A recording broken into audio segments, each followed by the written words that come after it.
Hey, Justin, how are you doing? Doing good. How you doing, man? I'm excited to be on this damn show. Thank you. Welcome. Congrats on the launch of our unit. Um, I know that was a big deal. Um, do you want to take a few minutes and kind of explain what you is in terms of the permaweb? Yeah, we just launched you yesterday, and Tom, thanks for all of your help and mentoring on the U project.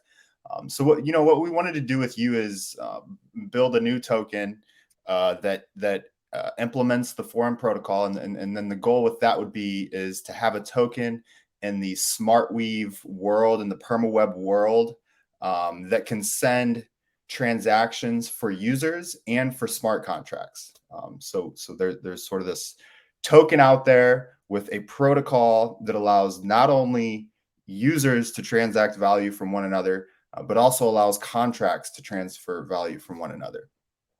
So in the past, there was a contract called bar, and we thought that we could make some improvements on that and have more control over which functions are called by which layer of the stack. And what we're left is effectively a way for people to mint or burn their AR on layer one to mint tokens, to mint U tokens on layer two, and then all of the other transactions happen on layer two, and we control that by something called a source type in the contract.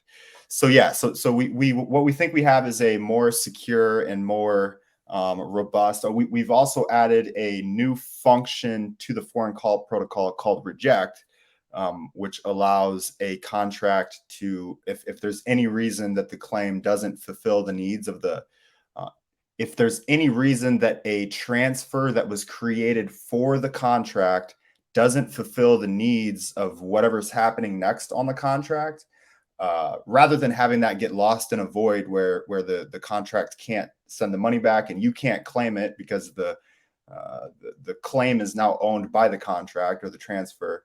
This allows a contract to reject that claim and send it back to the user. So we've made a few improvements, and we launched a new app and documentation yesterday, and everyone should go check it out. Very cool. Congrats again. So basically, the vision of you is kind of to be kind of that real time kind of unit of the permaweb, Yeah. so that people can essentially provide or access services and applications without having multiple kind of friction-based experiences of either using R for this and having to wait for it to resolve, or using some sort of other currency bridging that in.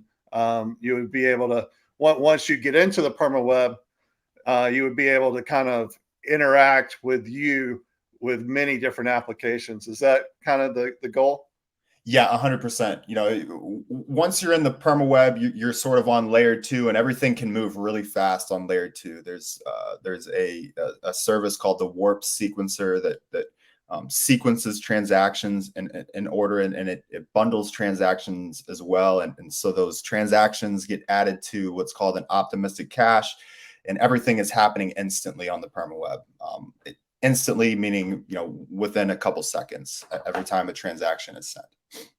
Right, right, because it's on the rails of SmartWeave, Mhm. right? And so um, with Warp, SmartWeave, and the sequencer, you get a much faster resolution um, than you would using like R for everything, right? Because you have to wait for 20 confirmations Yes. to be sure that the transaction did uh, get applied, and then you have to also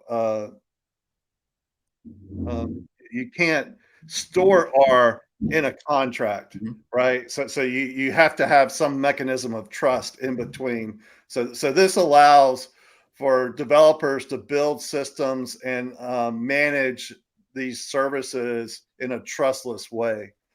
Maybe that's a better way of saying it.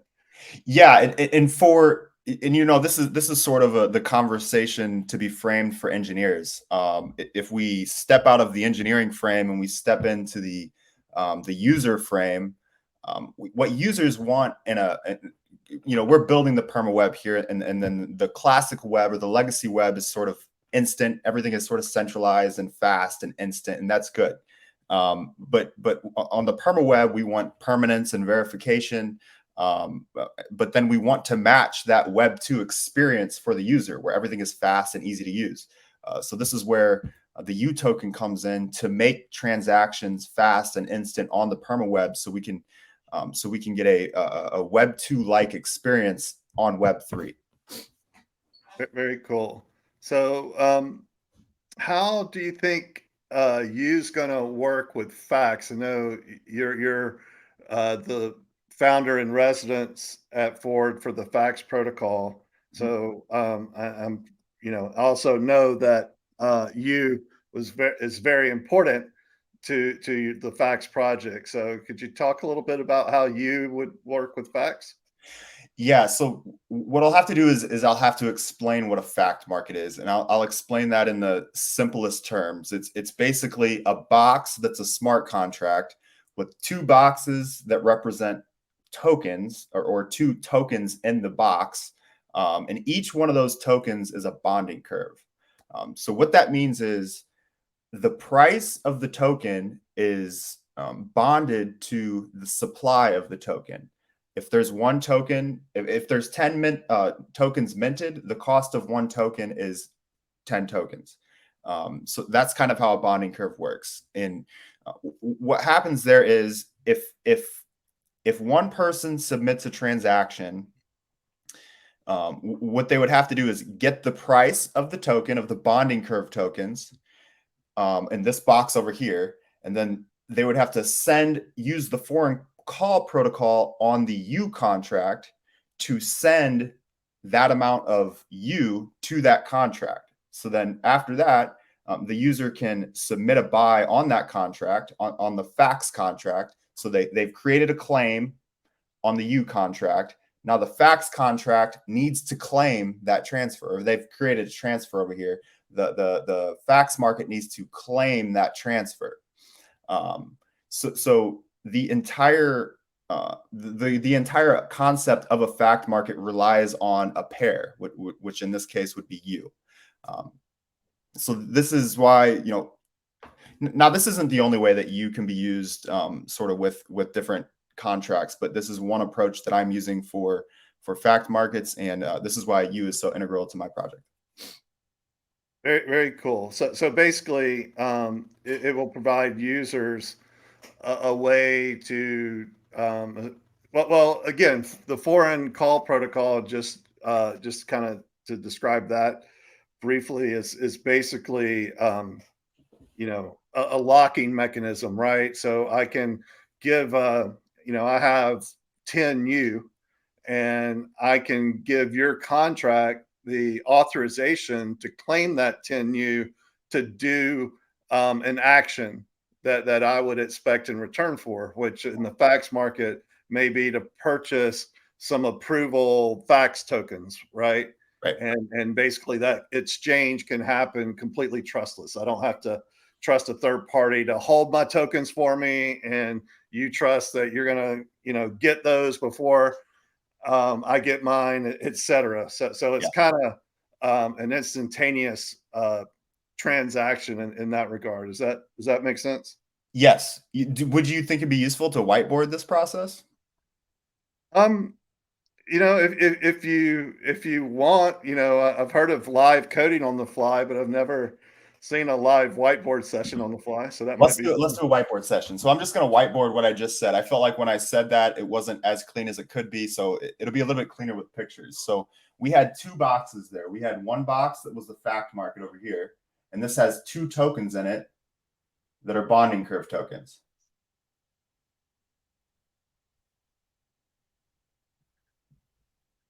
And this is U.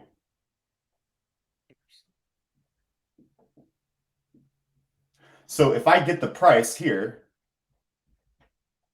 of one bonding curve token, and it says that price is 10U,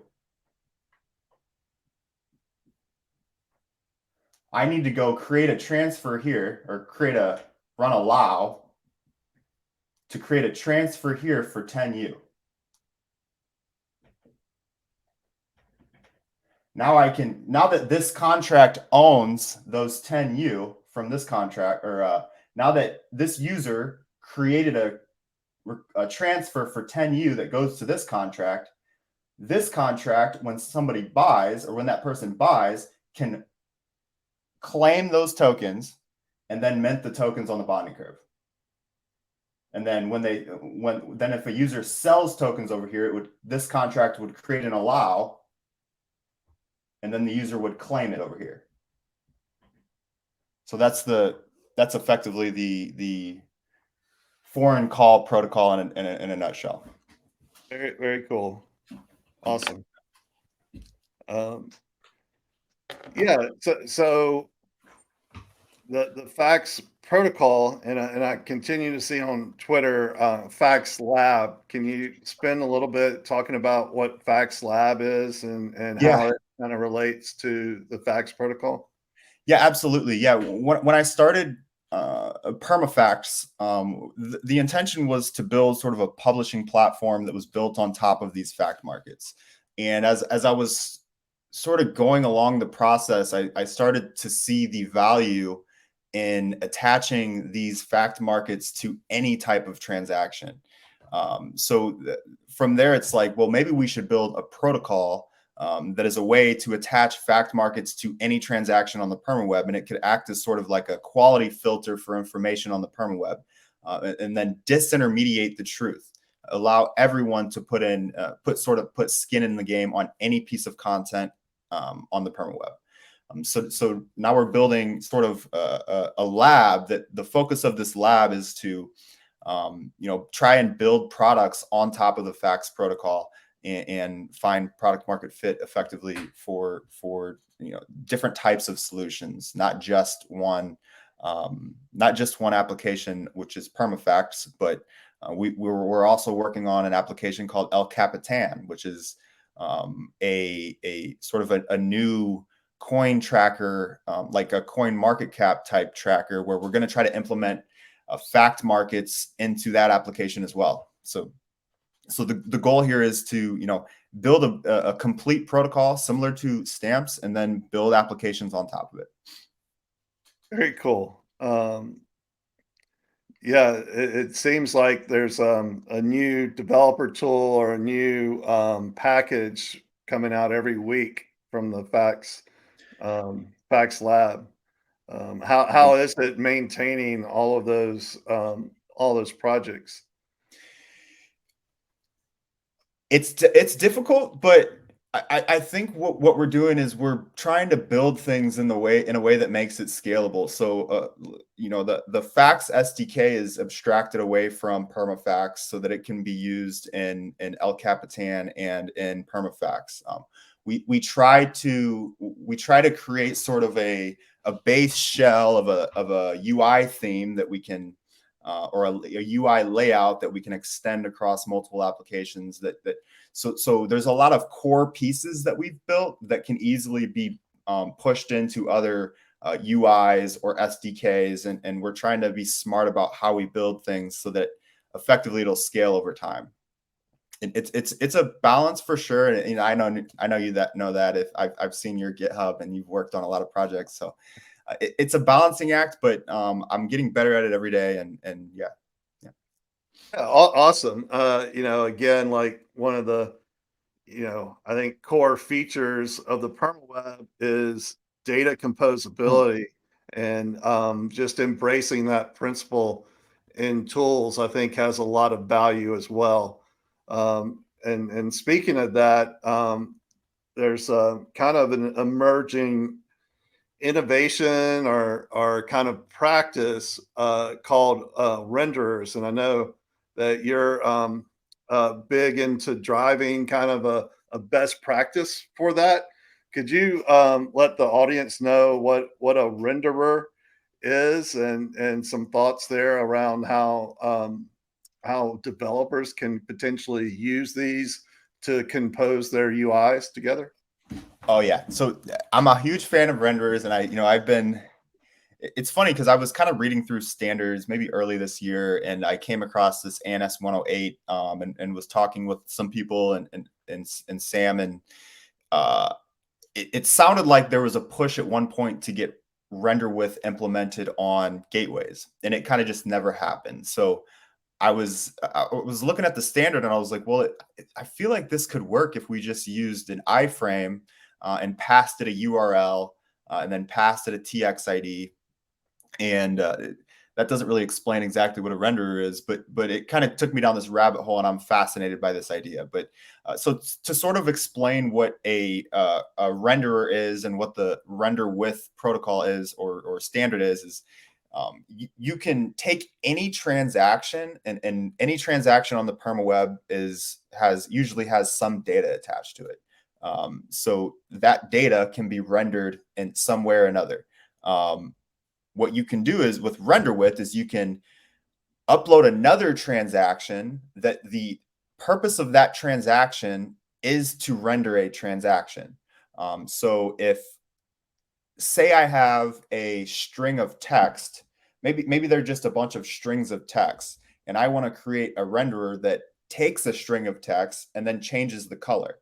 I could assign a renderer to that transaction that effectively renders the transaction and styles it in the color that you want it to be in. And that's sort of the simplest form of a renderer, but there's all sorts of things you can do with that. One really simple concept that we kind of tried out just for a little demo maybe a month ago was a translation renderer. So first, maybe you deploy a string of text and it says "Hello World," and then you deploy a renderer with that string of text that renders it in English. But what you could also do is if there's or that translates it in English, which it wouldn't need to translate it, but then you could create other renderers for any string of text that take that string of text and then renders it in another language. So you have one simple renderer, or a bunch of little simple renderers that maybe they're tagged by language that can easily fetch data and translate it for whoever you want. I wish I could stress how powerful I think that this whole render width and render for concept is, just for making tiny, small pieces of code that can do something really well, and that can be extended and used by other transactions on the permaweb. And that's when the composability really kicks in, and the building blocks start to show their power.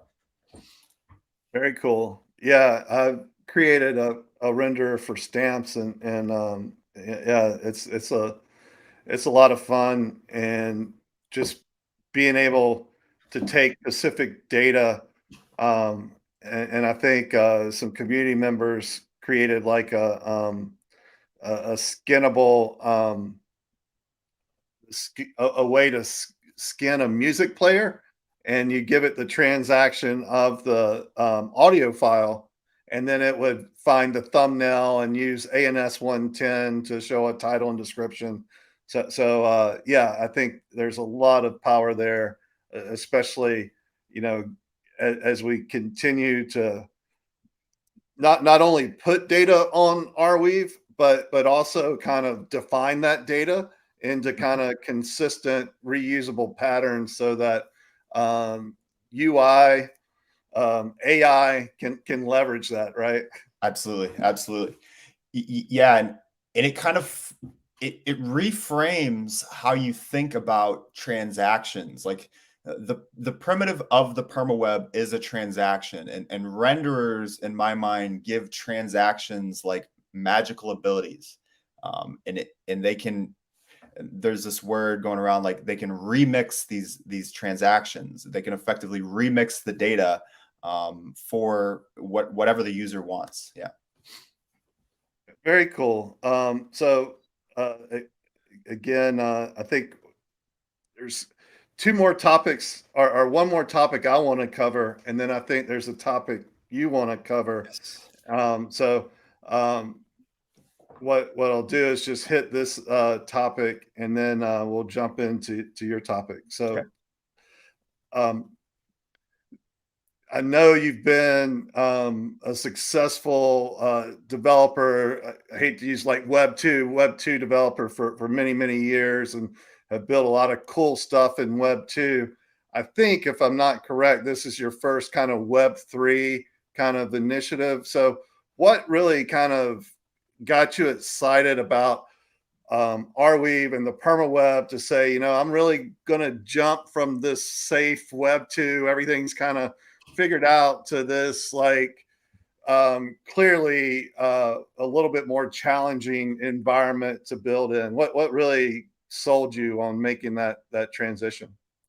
Y- I made a tweet one day, and I had been thinking about moving into Web3 just because it's really an area that I'm passionate about. It's an area where there's a lot of nonsense that goes on, but there's also a lot of people who are trying to um, get up every day and change the world. And I want to be with those types of people, and I want to work with those types of people. And when I made this tweet, it was basically the idea of Permafacts, and a lot of people from the Arweave community jumped in and were like, "This sounds really cool. Like, it would be cool if this was built on Arweave." And then I started looking into sort of the community of Arweave, and the founder, obviously Sam Williams, all of the people that were commenting on the post, and it struck me that every single thing about Arweave was good intentioned. Like, even the protocol level decisions, the way that Arweave has sort of a set of principles, sort of free speech principles, inclusive principles, that are really important for building a future with good intentions. So that's really the thing that gets me, is that this community is trying to build software that changes the world for the better, and I want to be a part of that. Yeah. Very cool. That's awesome. Yeah, I feel the same way, and yeah, it is harder, and Yes. we're working to make that better. But yeah, so yeah, that was all my topics. But you said that you had one you wanted to cover, so I'm kind of excited to hear this. Yeah, so when you asked me to be on the stamp show, I figured I need to come with some sort of solution, or an idea to implement with the stamps protocol. So I've been thinking a lot lately, like how good it feels to ship something, how good it feels to put something out there and let everyone else see it, and just the idea of shipping a product, or shipping, even if it's just a small feature or a small renderer, how good that makes, how addicting that is, and how good it makes you feel. So I was like, how can you sort of take that and turn it into a game? So I was sort of had this idea, and here's the intention with this, is that maybe some engineer is going to see this and say, that's a really cool idea. I want to try out the stamps protocol, and I want to try out the permaweb, so I'm going to build it. And I'd love to help if you're watching. But the idea is something like shipit.arweave.dev, where the game is focused on shipping software. So maybe there's some sort of way to standardize what a ship looks like. So maybe it's a link on the permaweb, and a new transaction that's like has a certain block height or something that says this thing was just shipped, and then that thing could have those ships could have a leaderboard. So every day people are publishing things, adding it to the shipped leaderboard, and then other people could stamp it. And then the goal would be to get things shipped and try to get to the top of that leaderboard, and then create sort of a community of people who are having fun playing this shipping game and are incentivized to with sort of, and maybe there will be a little banter in there, and it just turns it into a fun game where we're playing a game, and it's not, Halo 3 or Call of Duty or whatever, but it's the Ship It game, and we're all trying to build cool stuff. Yeah, I think that sounds really awesome. Just kind of, and again, I think I saw um, some comments on one of the messaging platforms about really a good way to discover kind of the apps that are on the permaweb. And there's several lists and there's several kind of websites that are really great, but you don't really get a sense of you know what apps are kind of still going, or what's a prototype versus a Mhm, concept versus a production ready app.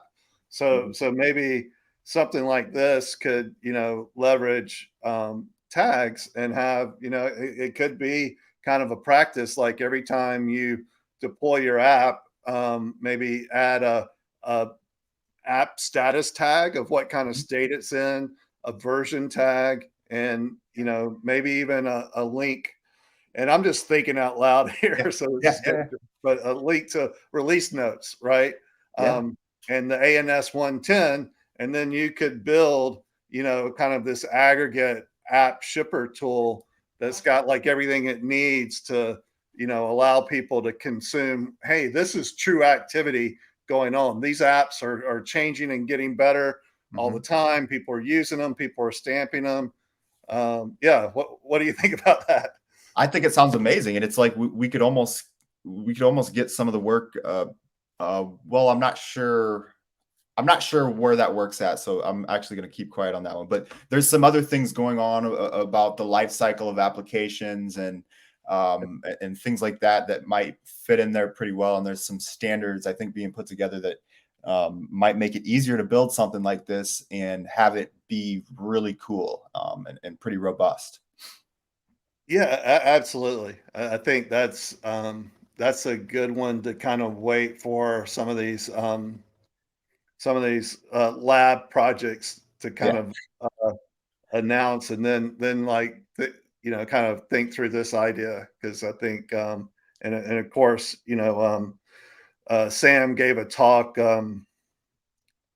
was it 6 months ago, on evolutionary apps, and yeah. I There you go. think people are kind of iterating on that concept. So Yeah, this would probably tie in with that concept, because of the way that it's an open way to evolve applications over time, in a trustless way, I think, right? So you don't have like necessarily one centralized entity kind of controlling all the decisions. It's definitely, the concept is to allow um, you know this evolving of applications, and the beautiful thing about the permaweb is, once an application is on the permaweb, that particular version, if you don't like any of the future versions, you can continue to use it. yeah, So that's super cool. absolutely. Awesome. Great idea. Definitely am taking that down. Before we close out, where can everyone reach you that is interested about learning about you or the fax market, or just permaweb in general? Yeah, if you want to follow me on Twitter, my handle is there in my screen name, jshaw_ar, facts_labs on Twitter, and check out El Capitan and Permafacts. You could probably find those in the Facts Labs Twitter. And head into the Discord and please ship something and tag me. I will retweet any ships. I'm always excited about ships, so let me be a part of your celebrations if you're shipping anything on the Permaweb. Awesome. Well, thanks so much for this conversation. Really enjoyed it, and looking forward to seeing all the future stuff coming down the pipe with Fax and everything you're doing. Thanks. Awesome. Thanks for having me on, Tom. Right. All right, see ya. Yeah.